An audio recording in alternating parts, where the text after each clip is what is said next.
Family, welcome back to LarrysAnythingGoes. Hopefully you guys are having a great and exceptional day. Today's word of the day is hold, which stands for keep in hand, keep fast, grasp, anything that you need to specifically hold on.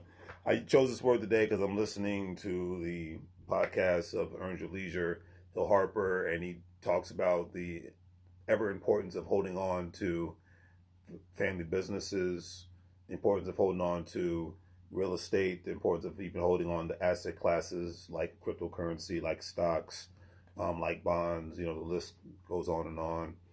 Insurance policies, holding on to things because people, and I'm guilty of this myself, have been great at holding on to crap that, if you go old school, people who held on to CDs, people who held on to DVDs, and now it's like people who hold on to, their playlist, they hold on to certain materialistic items that hold no specific economic value. They might have sentimental value, but not no economic value. But if you practice holding on to, just as you do the things that have sentimental value, you use that same energy and that same willpower and know-how to hold on to things that accumulate over time. And he made a great example stating that he purchased a house that was over 100 years, that wasn't 100 years old, it was actually older than that. Purchased it in Detroit, but the person he purchased it from, they held it in their family for over 100 years. And that shows a lot of power of holding on to an asset class. And they held on to the property for 100 years, and they just kept pulling equity out of it in order to make repairs to the property and to put that same equity within their businesses at the same time. Like I said, you look at some of the most expensive cities in the United States of America, like a San Francisco, like a Oakland, like a New York City, like a Los Angeles, like a Washington, D.C. You look at places like that, and a lot of people, I know people in New York, I know people in D.C., and I know people in L.A. Whose family members have held on to property since the 1940s and 1950s, and they bought those properties for $9 to $10 to $20,000, $30,000 back when they first purchased those property, and they did a great job of handing down. They did a lot of a lot of working people didn't have much, but they had that real estate in their family, held on to it. Some have sold the real estate, some have continuously held on to it. To where some of the properties, great example, the person I know that whose family's house is in D.C., that house is worth over $1 million now, and they bought that house for $20,000 40 years ago. So they've held that house in the family for 40 years, and of course they get solicited to buy for someone to buy that house, and they can make a lot of money off of it, especially now, because there's a lot of people, and I'll use Washington D.C. as a great example because I grew up next to it. A lot of people sold their real estate between the year 2000 2010, and unfortunately, a lot of those people, they sell that real estate for pennies on the dollar. And then some people, actually made a good profit. But just imagine if they still had that real estate to this day in 2021. They would have seriously made a significant amount of money they would have sold today, to a point where they could have bought a significant amount of more real estate properties, or do the smart thing. If they don't want to own more real estate, put it in some insurance policies or put it into a business, through a college fund or something to that effect. Contact your financial professional. I could go on and on because I'm not one. I just do my research. But anyways, holding on to things is very important, because people love to shop. People love.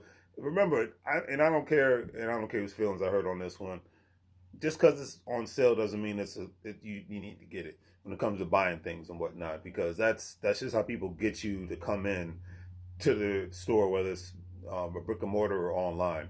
Oh, we got this specific deal, sale, and hey, I'm guilty of doing this too, so I'm talking about myself, but you're still giving your money away at the end of the day. Your money's not sitting in your account, and it's not appreciating in any specific asset class. And when the conversation turns to, I want to get the best deal on an asset class instead of I want to get the best deal on some shoes or a purse, then things change. The financial trajectory of your family changes. Everybody knows you can't save. You need to have savings for emergency funds, but you can't save to get rich. It's just what it is. You need asset classes to be able to pull money from and to be able to gain in value all at the same time. That's the really one-on-one aspects of financial literacy, in my personal opinion. there's more I could add on to it, but I just like to get to the crux of it all, if you know what I mean. So, speaking of Mr. Hill Harper, today is a quote from Mr. Hill Harper. He said, "If you can't be free, you can't be free if the cost of being you is too high. You can't be free if the cost of being you is too high." Now, I chose this quote because a lot of people, and including myself, well, not including myself, a lot of because I am myself all the time.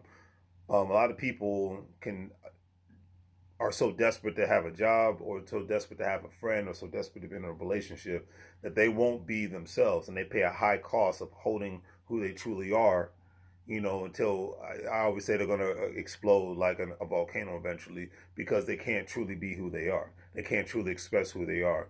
And to me, it's when you're on your job, that's one thing. When you're working your business, that's one thing. But once that clock is off, my mindset is if you're still in a situation like where you can't be who you are and the cost is still too high, then I always say, what's the freaking point of being in those surroundings? What's the point of being in that relationship? What's the point of hanging out with those specific people if you can't be yourself? You are who you are. No one's approval is needed or necessary unless you're working on a job, or unless you're operating a business because you're dealing with customers, and you got to have some sort of candor. You can't be a complete jerk all the time. But a lot of people, I've seen this, a multitude of times. People, they are the fakest person. My mother will call them fake jakes. They become the fakest people on the planet because they're so desperate to have friends and be who they are. And I always say, never apologize for being who you are. I love honest people. Like I said, I think that's one of the main reasons why I love my favorite folks in this country are like people from the West Coast, people from the Deep South, and people from the Northeast, because they just real with theirs. I come from the DMV, and you got some good people here. You got some real people there. However, you got some of the fakest people on the planet there as well, and you have it all over the place. But in the DMV, people are trained to be as fake as they can be. Sometimes I like real people, and that's why I'm going to be real with you. You're going to know how I feel about a specific situation. If I rock with you, I rock with you. If I don't, I don't. And that's all she wrote. It's not going to be an argument. It's not going to be a long conversation. It's going to be like, all right, have a nice slice. Say la vie. Que será. Tengo una buen día. All that good stuff. Have a good day. But my mindset is, if you have to pay a heavy cost to be who you are in a relationship. Now, one thing, everybody has to have some sort of discipline in life, because this is really what this video is about. You have discipline when it comes to your eating habits. You have discipline when it comes to your spending habits. You have discipline when it comes to the education that you receive. Life is really most successful people are the ones that sometimes have sure luck, but majority of the time it's the discipline. I guess today's word of today should have been discipline. It's the amount of discipline that they implement in their life.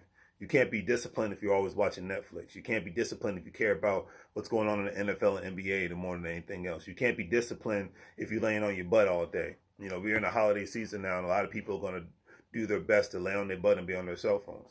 That's cool.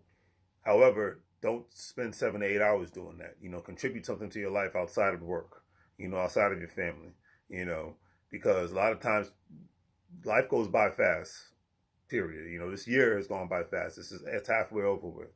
So don't allow life to just get you to the point where you're going to look up and say, where did my life go? I didn't get to do X, Y, Z because of specific things I didn't do, or because of the things I did do.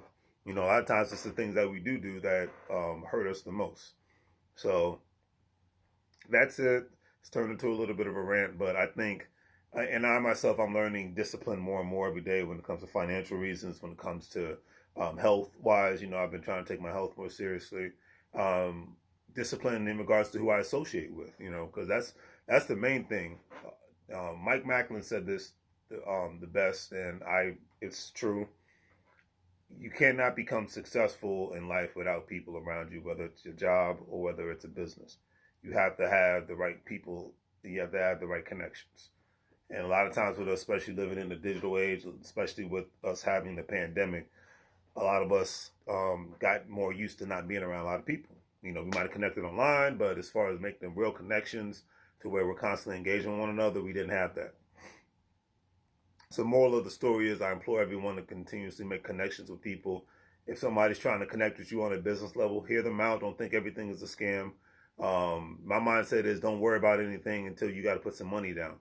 And that's when you got to do your due diligence and do your research to ensure that there's no specific things going on that might turn into a scam or anything of that nature.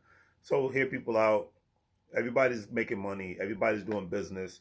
So I don't see a problem with that on any level. I just think that more and more people need to be able to.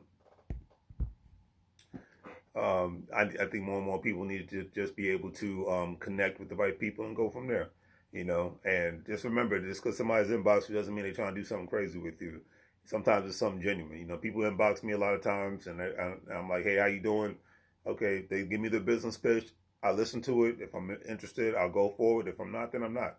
No hard feelings, and then we go from there. But it's that's let's just be a little bit more civil towards one another, especially on social media. Unless you're just a fake account, then that's we got nothing to talk about. You got to go. Does that mean that's you got too much time on your hands? So I only deal with real adults. On that note, family, do the great 3 free things: like, share, and subscribe. Have a great day, and as I always say, make money moves, a liberal like a fool. Take care, family.